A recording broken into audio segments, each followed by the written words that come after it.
Good morning, Pantsers. It's Tuesday.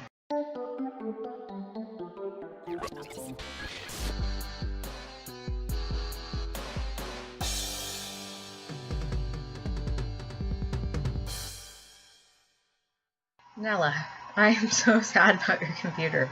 I'm so sorry. The computer that I had before this one, the one that I had when the collab first started, I had to reformat the hard drive 4 times and eventually had to have it replaced.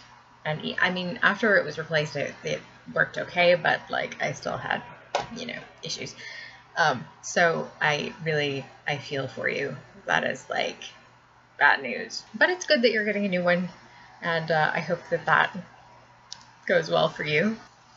So what you were talking about with sleeping is really interesting. My dad has that same issue where like he goes to sleep and he'll sleep for like, 3 or 4 hours, and then he wakes up and he's awake for like sometimes several hours, and then he'll go back to sleep and sleep for another few hours. I'm glad that you seem to be having some success with treating it. Sleeping problems can make the rest of your life so difficult. So, I hope that that's working out okay. My thing with my sleep phase thing, delayed sleep phase syndrome, DSPS, for most people, it's not really a problem unless you can't figure out a way to make your schedule accommodate it. Like, the problem with sleep phase disorders is that most of society is set up for you to be awake during specific times of the day, and if you aren't awake during those specific times of the day, you just kind of are screwed. So like for most people, if they can say get a job that accommodates their sleep schedule or whatever, it works out okay, because sleep phase disorders, they do not by themselves normally cause you to have a lot of trouble sleeping. It's just that you sleep at the wrong time. But an interesting thing about sleep phase disorders is because it is a real significant medical issue, in the US at least, you can apply for disability accommodation. So like if it affects your job or whatever, you can apply for disability accommodations because of the ADA. There's not a lot, there's a very marginal amount of success in treating it. There are some different things you can do that work for some people a little bit. They work best for people whose sleep phase is only off by like a couple of hours. Mine is off by like a lot. But again, my problem is not really the sleep phase disorder so much as the fact that something is causing me to have a massive amount of fatigue, and has been for a long time, and I don't know what it is. Regarding NaNoWriMo, things are going about as well as they ever really do. Like, I have a problem here, which is that I don't prep well. Like, and theoretically, you would think that I would be great at prepping because of the sort of person that I am. But I can't plot. I'm not good at plotting. Like, I enjoy world building and I enjoy character building, but like plotting, I'm terrible at. Like, I'm just terrible at it. So that's a problem for me. Another part of the problem, and I have just had to accept this now at this point recently, is that the way that I work is extremely inefficient, but it is the only way apparently that I can do it. So largely I find that if I want to put together any kind of a story, what I have to do is do like a brainstorming draft where I don't try to actually write the story. Like, I spend 50,000 words or whatever, like writing out what is happening in my brain as I try to think through how I'm going to put the story together. And it is terrible, and it is inefficient, and it is exhausting, and it doesn't work very well, but it's the only way apparently that I can work.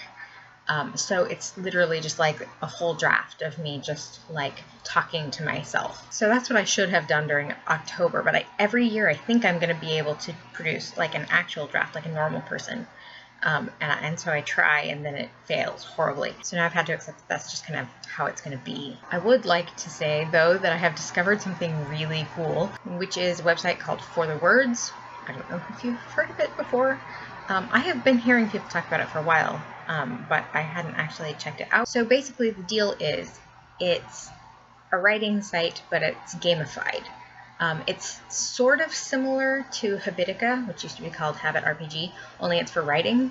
So like you have a little avatar, and you have like monsters that you can do basically like word sprints against, and you defeat these monsters and you get drops, and there are quests you can go on, whatever.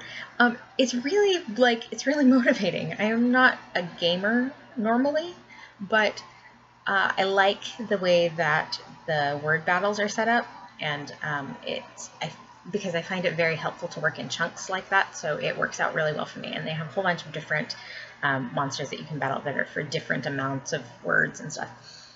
Plus they have a big special thing going on right now, like a big special event for NaNoWriMo. So there are lots of new monsters and stuff. I am doing so well for the words. You probably can't see that. That is my progress bar right there. And I have almost 14,000 words, and I haven't even added today's words to that total yet. So as of day 5, I have almost 14,000 words. So it's very good, and I would very much suggest trying it if you would like to. I will put a link in the doobly-doo and also in the Slack in case you want to try it out.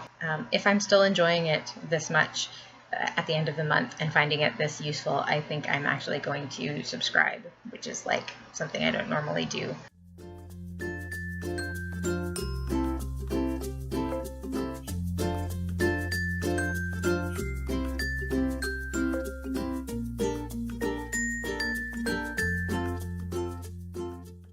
I would be happy to tell you about my Nano project, but as I say, I'm still trying to figure it out. So if I get it in any kind of shape, I will tell you about it. That's about it, I guess, for this week. I hope everybody's doing really well. Phoebe, I hope your Nano project is going well, and I hope your cruise is going well. And Nella, I hope you get your computer situation figured out soon. I love you all, and I will see you next week. Don't forget to be awesome.